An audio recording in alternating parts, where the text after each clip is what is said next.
Imagine that it's Saturday night and your physics homework is due tomorrow morning. If you were standing here and your physics textbook was all the way over there, you'd have to walk along this path to reach it. But what if you didn't actually want to start your physics homework? Then something would have to push you along the path, right? Newton's second law states that the force being exerted on you is the product of your mass times your acceleration. But what if it wasn't just one person pushing on you? What if there is wind blowing all around you in this direction, and this direction? And what if all these forces had different strengths or magnitudes? It would look like chaos.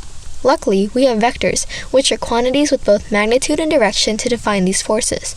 And if we associate every point in the xy plane with a force vector, we would create what's called a force field. No, not this type. These types. And unlike the force fields we see in the movies, vector fields are everywhere.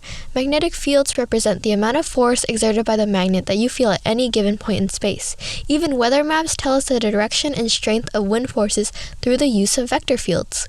And going back to my earlier example, we can actually use the complex force field to look at your change in kinetic energy, or your change in motion. This is thanks to the concept of work, which represents the change in energy and is equal to the amount of force being exerted times your displacement. But wait, there's more! Even though we have this whole confusing mess of vectors, we only have to be concerned about the amount of force that actually points in your direction of travel, since that's what's directly causing your displacement along this path.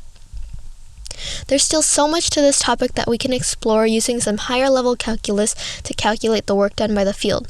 Right now though, we can still look at one special case, which is the existence of conservative vector fields such as gravity. For the purposes of this video, gravity points downward from our perspective. With a conservative vector field, the amount of work done as you travel from one point to another is the same no matter what path you take, which is known as path independence. So if I move this physics textbook up, down, and around to end up here, the work done by the Earth's gravitational field is the same as if the book had just traveled in a straight line. This can be super helpful when the path is as complex as this one, since we only have to consider the initial and final amount of energy when calculating the work done.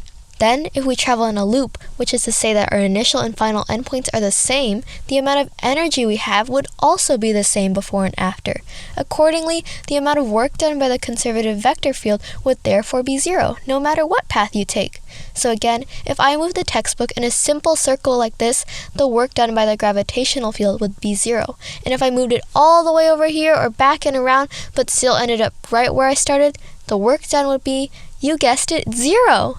So now, thanks to this force field, you can finally rest easy knowing that you've picked up your textbook and also that you've learned something along the way.